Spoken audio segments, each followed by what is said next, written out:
Otto se Kersreis.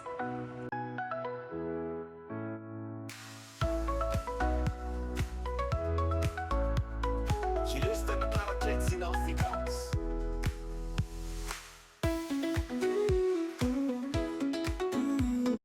In 'n klein dorpie met die naam Winterwonderland het kinders elke jaar 'n spesiale tradisie gehad om 'n reuse sneeuman op Kersfees te bou.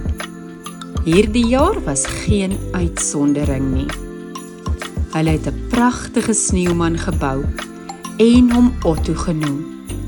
Otto het 'n groot wortelneus, blink bruin knope en 'n blou serp gehad. Op Kersaand, toe die klok 12 uur slaan, het iets magies gebeur. Otto het begin beweeg en lewendig geword. Die kinders was oorstelp van vreugde en ongeloof. Otto het met 'n vriendelike glimlag gesê: "Hallo kinders, kom saam met my op 'n magiese reis." Otto het sy groot sneeuhande uitgestrek en die kinders het hulle hande in syne gesit. Skielik het hulle almal in die lug begin sweef, omring deur glinsterende sneeuvlokkies wat so sterre in die naghemel gelyk het. Otto het hulle na die betowerde woud geneem, waar alles met Kersfeesliggies verlig was. In die woud het hulle vir die magiese rendiere ontmoet.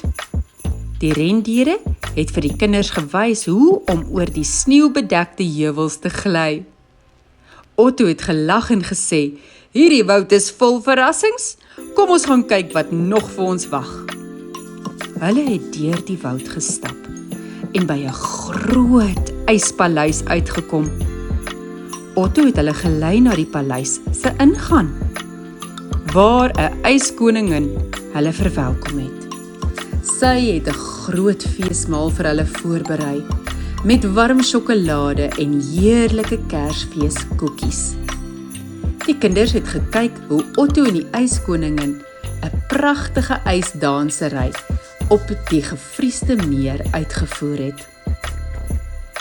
Nadat hulle geëet en gespeel het, het Otto die kinders na die noorderligte geneem. Hulle het in verwondering na die pragtige kleure in die lug gekyk, terwyl Otto vir hulle 'n storie vertel het oor die oorsprong van Kersfees en die belangrikheid van vriendskap en liefde. Toe die son begin opkom, het Otto die kinders veilig terug na Winterwonderland geneem. Hy het hulle herinner om altyd die magiese van Kersfees in hulle harte te dra en om lief en vriendelik teenoor mekaar te wees. Die volgende oggend het die kinders wakker geword en gedink dat die hele avontuur net 'n droom was. Maar toe hulle buite kyk, het hulle Otto gesien staan met 'n blink ster in sy hand.